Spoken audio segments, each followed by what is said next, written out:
കോടതി വാർത്തകളിൽ ഇന്ന് പ്രധാനമായും രണ്ട് വാർത്തകളാണുള്ളത്. ഒന്ന്, മസാല ബോണ്ട് ഇടപാടിൽ തോമസ് ഐസക്കിനെതിരായ ഇഡിയുടെ അപ്പീൽ ഹൈക്കോടതി ഡിവിഷൻ ബെഞ്ച് ഇന്ന് വീണ്ടും പരിഗണിക്കുമെന്നതാണ്. ഐസക്കിനെ തെരഞ്ഞെടുപ്പ് സമയത്ത് ചോദ്യം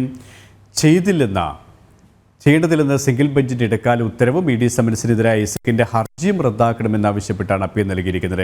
അതോടൊപ്പം തന്നെ മറ്റൊരു ശ്രദ്ധേയമായ വാർത്തയാണ് പൂക്കോട് വെറ്റിനറി സർവകലാശാല വിദ്യാർത്ഥി സിദ്ധാർത്ഥന്റെ മരണവുമായി ബന്ധപ്പെട്ടെടുത്ത കേസിൽ 7 പ്രതികളുടെ ജാമ്യാപേക്ഷയും ഹൈക്കോടതി ഇന്ന് പരിഗണിക്കും എന്ന വിവരങ്ങൾ നൽകാൻ ജിജീഷ് കരുണാകരൻ ചേരുകയാണ്. ജിജീഷ്, കേരളം ചർച്ച ചെയ്തുകൊണ്ടിരിക്കുന്ന ഏറെ വിവാദമായ 2 സംഭവങ്ങളിലാണ് ഹൈക്കോടതിയുടെ ഇടപെടൽ ഇന്ന് പ്രതീക്ഷിക്കുന്നത്. അതുകൊണ്ട് തന്നെ രണ്ടും അതീവ നിർണായകവുമാണല്ലേ?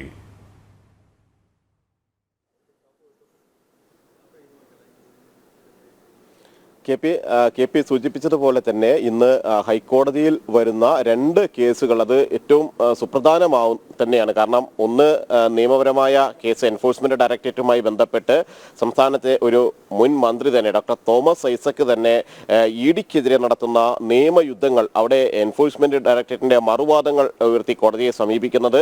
നേരത്തെ തെരഞ്ഞെടുപ്പ് സമയത്ത് ഡോക്ടർ തോമസ് ഐസക്കിനെ ചോദ്യം ചെയ്യലിൽ നിന്ന് ഒഴിവാക്കണമെന്ന് കോടതി നിർദ്ദേശിച്ചിരുന്നു. ഇത് റദ്ദാക്കണമെന്നും ഒപ്പം തന്നെ ഇ ഡിയുടെ ചോദ്യം ചെയ്യലിനെതിരെ മുൻ ധനമന്ത്രി കൂടിയായ തോമസ് ഐസക് നൽകിയിട്ടുള്ള അപ്പീൽ ഇതുമായി ബന്ധപ്പെട്ട ഇത് തള്ളണമെന്നും ആവശ്യപ്പെട്ട് ഹർജി പൂർണ്ണമായും തള്ളണമെന്നും ആവശ്യപ്പെട്ടുകൊണ്ടാണ് എൻഫോഴ്സ്മെന്റ് ഡയറക്ടറേറ്റ് കോടതിയെ സമീപിച്ചത്. വളരെ നേരത്തെ തന്നെ ഈ ഇ ഡിക്കെതിരായ നിയമയുദ്ധം ചോദ്യം ചെയ്യാനുള്ള നടപടികൾ ആരംഭിച്ചപ്പോൾ തന്നെ പ്രധാനമായും ആരംഭിച്ചിരുന്നു. മസാല ബോണ്ട് കേസുമായി ബന്ധപ്പെട്ട് തോമസ് ഐസക്കിനെ ചോദ്യം ചെയ്യുന്ന നടപടികളിലേക്ക് എത്തിയപ്പോഴെല്ലാം തന്നെ ഇത്തരത്തിൽ കോടതി നടപടികളിലൂടെ അല്ലെങ്കിൽ നിയമ പോരാട്ടങ്ങളുടെ പേരിൽ അത്തരത്തിൽ നടപടികൾ നടത്തിക്കൊണ്ട് ആ ചോദ്യം ചെയ്യലിൽ നിന്ന് ഒഴിഞ്ഞു മാറുകയായിരുന്നു എല്ലാ ഘട്ടത്തിലും.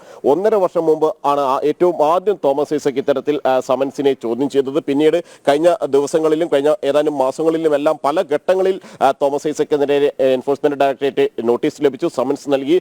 വിശദമായ ചോദ്യം ചെയ്യൽ ഈ കേസുമായി ബന്ധപ്പെട്ടുകൊണ്ട് വിശദമായ ഒരു ചോദ്യം ചെയ്യൽ ആവശ്യമാണ് എന്നും തോമസ് ഐസക്കിന് കൃത്യമായി കാര്യം, അതുകൊണ്ട് തന്നെ കിഫ്ബി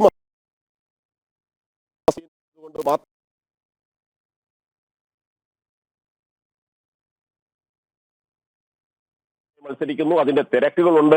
ഈ ഒരു സാഹചര്യത്തിൽ ഒഴിവാക്കണമെന്നായിരുന്നു ഏറ്റവും ഒടുവിൽ തോമസ് ഐസക് ഇതുമായി ബന്ധപ്പെട്ട് ഹൈക്കോടതിയെ അറിയിച്ചത്. അങ്ങനെയാണ് താൽക്കാലികമായി തെരഞ്ഞെടുപ്പ് നടപടിക്രമങ്ങൾ പൂർത്തിയാകുന്നത് വരെ ചോദ്യം ചെയ്യലിൽ നിന്ന് ഒഴിവാക്കിക്കൊണ്ട് കോടതി മാറ്റുകയും ചെയ്തത്. ഇത് രണ്ടുമാണ് എൻഫോഴ്സ്മെന്റ് ഡയറക്ടറേറ്റ് കോടതിയിൽ ചോദ്യം ചെയ്യുന്നത്. അതുകൊണ്ട് തന്നെ ഈ സമൻസുകളിൽ തോമസ് ഐസക് ഹാജരാകാൻ വേണ്ടിയുള്ള കർശന നിർദ്ദേശം നൽകണമെന്ന ആവശ്യമാണ് പ്രധാനമായും എൻഫോഴ്സ്മെന്റ് ഡയറക്ടറേറ്റ് ഹൈക്കോടതിയിൽ ഉന്നയിച്ചിരിക്കുന്നത്. കാരണം മറ്റ് ആളുകളിൽ പലരെയും ചോദ്യം ചെയ്തു, പ്രത്യേകിച്ച് കിഫ്ബിയുടെ ഉദ്യോഗസ്ഥരിൽ നിന്നടക്കം വിവരങ്ങൾ ശേഖരിച്ചിട്ടുണ്ട്. എന്നാൽ ഈ നിർണായകമായ തീരുമാനം മസാല ബോണ്ട് സ്വീകരിക്കുന്നതിൽ ഏറ്റവും പ്രധാനപ്പെട്ട തീരുമാനങ്ങൾ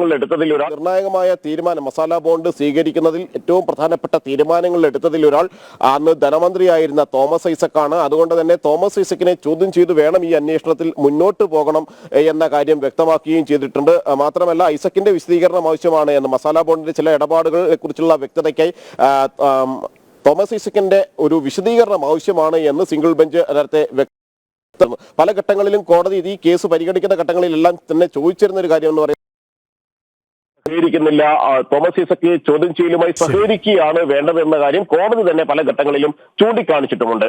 കെ പി ജിജീഷ് പറഞ്ഞതുപോലെ തന്നെ സുപ്രധാനപ്പെട്ട 2 കേസുകളുമായി ബന്ധപ്പെട്ട് 2 ഹർജികളാണ് ഇന്ന് ഹൈക്കോടതിയുടെ പരിഗണനയിൽ വരുന്നത്. ഹൈക്കോടതിയുടെ നിരീക്ഷണം ഏത് തരത്തിലായിരിക്കുമെന്നതാണ് ഏറ്റവും ശ്രദ്ധേയമായ വസ്തുതയും. ജിജീഷ് കരുണാകരനാണ് കൊച്ചിയിൽ നിന്നും വിവരങ്ങൾ നൽകിയത്.